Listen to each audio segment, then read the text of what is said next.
లో పత్తి రైతుల గోస మాత్రం చాలా దారుణంగా ఉంది. ఇది ఖమ్మం ఒకటే కాదు, వరంగల్ అయినా అంతే ఉంది, ఆదిలాబాద్ అయినా అంతే ఉంది, మహబూబ్ నగర్ అయినా అంతే ఉంది. కానీ ఖమ్మం ప్రత్యేకించి మొంతా తుఫానుకు తీవ్రంగా ఎఫెక్ట్ అయింది కాబట్టి పత్తిలో తేమ శాతం 20% ఉండేటట్టుగా సీసీఐతో మాట్లాడి వ్యవసాయ శాఖ మంత్రి వర్యులు ఈ జిల్లానే కాబట్టి తుమ్మల నాగేశ్వరరావు గారు నేను డిమాండ్ చేస్తూ ఉన్నాను, మీరు ఖచ్చితంగా సీసీఐతో మాట్లాడాలి. ఇప్పుడు జూబ్లీహిల్స్ ఎన్నికలు అయిపోయినాయి, అక్కడ బీహార్ ఎన్నికలు అయిపోయినాయి, ఇప్పుడన్నా పత్తి రైతుల గోస పట్టించుకోవాలని చెప్పి నేను ప్రభుత్వాన్ని డిమాండ్ చేస్తూ ఉన్నాను. అదేవిధంగా ఇక నిరుద్యోగుల విషయం అయితే చెప్పనలవి కాదు, భయంకరమైన పరిస్థితి ఉన్నది. మాకంటూ ఒక జాబ్ క్యాలెండర్ వేయాలని చెప్పి వాళ్ళు డిమాండ్ చేస్తూ ఉన్నారు. ఎప్పుడు ఉద్యోగం అన్నా గవర్నమెంట్ గ్రూప్ 1 గ్రూప్ 2 అని చెప్పి మభ్య పెడుతున్నారు. కానీ చాలా ఎగ్జామ్స్ ఉంటాయి, జేఎల్స్ ఉంటాయి, డిఎల్స్ ఉంటాయి, డ్రగ్ ఇన్స్పెక్టర్స్ ఉంటాయి, అనేకమైనటువంటి డిపార్ట్మెంట్స్లో ఖాళీలు ఉన్నాయి. అవేవి కూడా వేయకుండా ఇబ్బంది పెడుతున్నారు. అన్నిటికన్నా ముందు మీరు అధికారంలోకి వచ్చిందే నిరుద్యోగులతోనన్న విషయం కాంగ్రెస్ పార్టీ గుర్తుపెట్టుకొని ఖచ్చితంగా ఒక స్పష్టమైనటువంటి జాబ్ క్యాలెండర్ ఇవ్వాలని చెప్పి నేను డిమాండ్ చేస్తూ ఉన్నాను. మరి అదేవిధంగా ఆపరేషన్ కగార్ పేరుతో పెద్ద ఎత్తున కేంద్ర ప్రభుత్వం చేసినటువంటి విధ్వంసాన్ని కూడా మనం దృష్టిలో పెట్టుకోవాలి. నేను మొదటి నుండి ఆపరేషన్ కగార్కి వ్యతిరేకంగా మాట్లాడుతూ వచ్చినాం. మావోయిజం కానీ నక్సలిజం కానీ అది శాంతి భద్రతల సమస్య కాదు, అది సామాజిక సమస్య. దాన్ని అదే కోణంలోంచి చూడాల్సినటువంటి అవసరం ఉంటుందన్న విషయాన్ని భారతీయ జనతా పార్టీ గుర్తుపెట్టుకుంటే మంచిది. ఇంకొక మాట కూడా నేను విజ్ఞప్తి చేస్తూ ఉన్నా, మనము ఒక పక్క బీఆర్ఎస్ ఒక పక్క కాంగ్రెస్ కొట్లాడుకొని రాష్ట్ర ప్రజలందరం కూడా బీజేపీని వదిలేస్తున్నాం. మనం యాక్చువల్గా పత్తి కొనాల్సిన బాధ్యత ఎవరిది? పత్తిలో తేమ శాతం డిసైడ్ చేయాల్సిన బాధ్యత ఎవరిది? భారతీయ జనతా పార్టీ నాయకులు తప్పించుకొని తిరుగుతూ ఉంటారు. ఇక్కడ పెద్దలు పొంగులేటి సుధాకర్ రెడ్డి గారు ఉన్నారు ఇప్పుడు బీజేపీలో, ఇఫ్ ఐఎమ్ నాట్ రాంగ్. అదేవిధంగా 8 మంది ఎంపీలను ఇచ్చినాం మనం, వాళ్ళు ఒక్కరు కూడా ఒక్కరోజు మాట్లాడతలేరు. బీసీలకు అన్యాయం చేసేది బీజేపీ పార్టీయే, అయినా ఒక్క బీజేపీ ఎంపీ మాట్లాడాడు. పత్తి రైతులకు అన్యాయం చేసేది ఇవాళ వాళ్ళే, అయినా ఒక్క బీజేపీ ఎంపీ మాట్లాడరు. నేను డిమాండ్ చేస్తూ ఉన్న బీజేపీ ఎంపీలను, పత్తి రైతులకు తేమ శాతం పెంచేటటువంటి ప్రాథమిక బాధ్యత మీదే ఉంది. మీరు తప్పకుండా మీ మినిస్టర్ దగ్గర పోతారా, మీ మోడీ దగ్గర పోతారా, అమిత్ షా దగ్గర పోతారా, వాళ్ళ కాలు పట్టుకుంటారా, ఏం చేస్తారో చేయండి, కానీ పత్తి రైతుల్ని కాపాడండి అని చెప్పి నేను డిమాండ్ చేస్తూ ఉన్నా. ఒక పక్క ఆపరేషన్ కగార్ పేరుతో తెలంగాణ బిడ్డల రక్తం దాగుతున్నారు, ఇంకొక పక్క పత్తి రైతుల పట్ల మీ యొక్క కేర్లెస్నెస్తోని ఈ పరిస్థితి తీసుకొస్తున్నారు. కాబట్టి భారతీయ జనతా పార్టీ బాధ్యత తీసుకోవాలి, తెలంగాణ ప్రజల బాగోగుల్లో భాగం పంచుకోవాలని చెప్పి నేను డిమాండ్ చేస్తూ ఉన్నా. మరి ఖమ్మం జిల్లాలో ఉండేటటువంటి ప్రజలకు మిత్రులకు మీరు జనంబాట కార్యక్రమంలో మిమ్మల్ని ఆదరించి ఎక్కడికి వెళ్తే అక్కడ సమస్యల గురించి సావధానంగా మాకు వివరించినందుకు మీ అందరికీ మనస్ఫూర్తిగా ధన్యవాదాలు తెలియజేస్తున్నాను. Thank you. జై తెలంగాణ, జై తెలంగాణ. Thank you.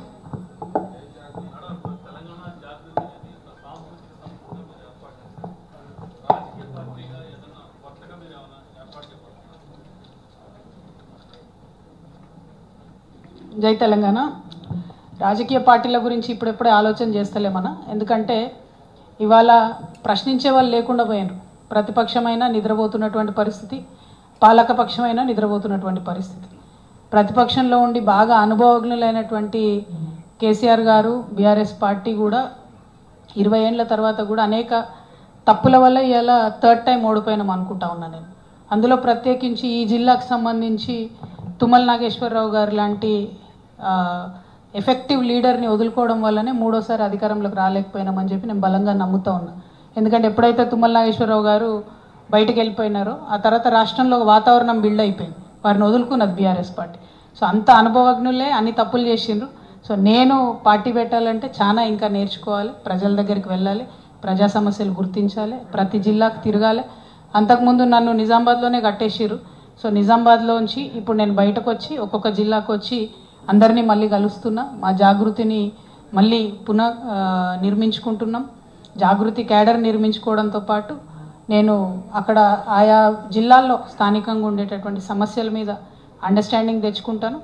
నేను పార్టీ అనేది పెట్టినప్పుడు ఖచ్చితంగా అది ప్రజల పక్షాన, ప్రజలకు ఒక వజ్రాయుధం లాంటి పార్టీని నిర్మించే ఆలోచనలో ఉన్నాను తప్పితే ఏదో పార్టీ పెట్టుకున్నామా, ఒక దాంట్లో పోటీ చేసినామా, తెల్లారి మాయమైపోయినామా, రేపు పొద్దున ఇంకోటి మాట్లాడినామా అన్నది కాకుండా ఒక స్టాండర్డ్ ఆల్టర్నేటివ్ పాలిటిక్స్ ఈ రాష్ట్రంలో నిర్మించాలి. అది పార్టీ పెడితేనే ఉండదు, పార్టీ పెట్టకుండా కూడా బోల్డంత రాజకీయాలు చేయొచ్చు.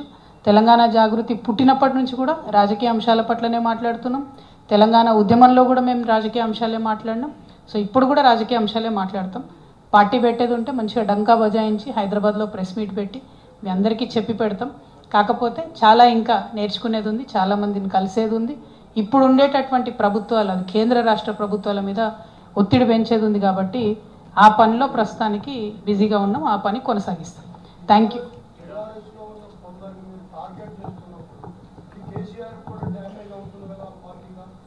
బీఆర్ఎస్ పార్టీతో నాకేం సంబంధం అన్న? బీఆర్ఎస్ పార్టీలోకి వెళ్ళి నన్ను సస్పెండ్ చేసిండ్రు.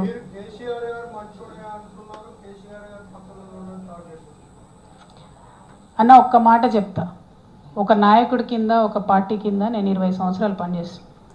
బయటకు వచ్చి ఆ నాయకుడు మంచివాడు కాదని చెప్పే అంత నీచమైన సంస్కృతి ఎవరికి ఉండకూడదు. పార్టీలోంచి నీ అంతటి నువ్వు వెళ్ళిపోయినా నోరు మూసుకొని ఉండాలి. ఎందుకంటే ఆ పార్టీలో మీరు చాలా రోజులు పనిచేశారు కాబట్టి. కానీ నా అంతటి నేను రాలే బయటికి, నన్ను బయటకు వేసిర్రు. నన్ను బయటకు వేయడంలో కొంతమంది కుట్ర చేసిర్రు, అది వాస్తవం. సో నా మీద ఎవరైతే కుట్ర చేశారో వాళ్ళ మీద ఖచ్చితంగా నేను మాట్లాడతా కదన్న. అది పాలిటిక్స్ కాదు. పెద్ద నాయకుడు కేసీఆర్ గారు, వారు లేకపోతే తెలంగాణ వచ్చేదే కాదు.